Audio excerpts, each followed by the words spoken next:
Менде bir суроо бар эле, мен хиджабты 6 жашымда кийгенмин.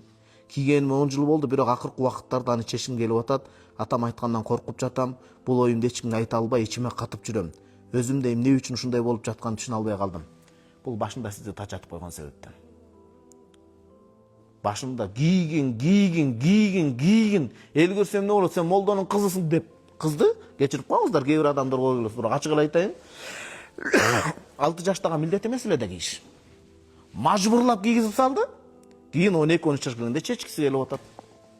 Анткени ал жаш кезинде ойнобой калган.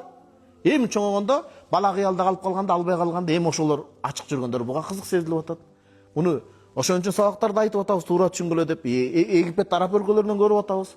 Атерес көзүнчү хиджабке чыккандан чечип кайра келип калат. Бар эмес эми арасында. Ошон үчүн балдарды сүйдүрүп хиджабка алып кириш керек. Ошон үчүн да айтып атабыз, медресеге мажбурлап окуйсуң деп баланын талантына карабаш, балким ал инженер боло турган бала. А инженер боло турган балага иманды үйрөтүш керек, намазды окута турган үйрөтүш керек. Мейли 3 күнүнө чыгарыңыз, мейли бир аз окутуңуз жайкы лагерде. Бирок аны ошол тармакка кетириңиз. Ал медреседе жанын жеген бала болуп калат да. Ал шарт эмес, бардыгы эле молдо болуп кетиш шарт эмес. Зыңкыйган мондай, мейли сакалы болсун, зыңкыйып, любой тармакта жүрсө, Куранды окуп зыңкыйып жүрсө, ошол максат. Ага дагы медреседе окуганга шык керек. Ошон үчүн бала кезде кийгизип, чүмкөнтүп кечирип калганда ушуну катып эле айтайын. Ушинтип жүрүп туруп кийин улап кетсе жакшы, мейли.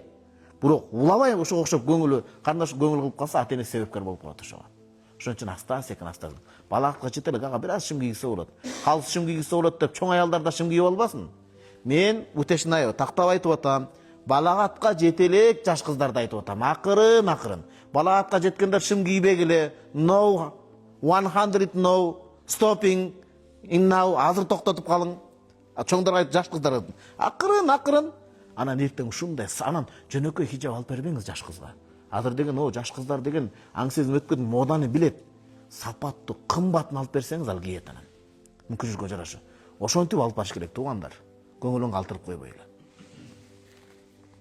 Өзү максат, калыс таза эле эме болуп кеткен окшойт я дебегиле. Максат ошону чечпей турган болуп сүйүп тандасын.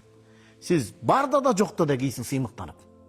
Жоолугум мен арулугум деп. Мына ушул балким чечсем туура болобу дейм, бирок ушунча кийип чечип салмак. Ушунча кийип чечип салмактан эмес.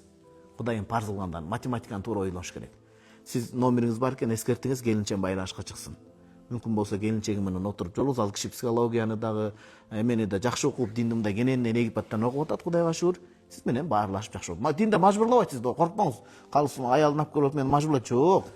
Сүйлөшөт, болду. Биз эч ким мажбурлабайбыз туган. Кимге акыбыз бар мажбурлай турган? Сизге болгон пайдасын айтып берет. Чечим өзүңүздөн. Психологдор эмнеге акча алат? Жөн эле угуп берет, болду. Бирек суроо таштап коет, өзүңүз ыйлайсыз, күлөсүз, анан жеңилдеп калдым, рахмат сизге деп акчасын берип чыга бересиз. Келинчегим антпайт, албетте, туура кеңеш берет.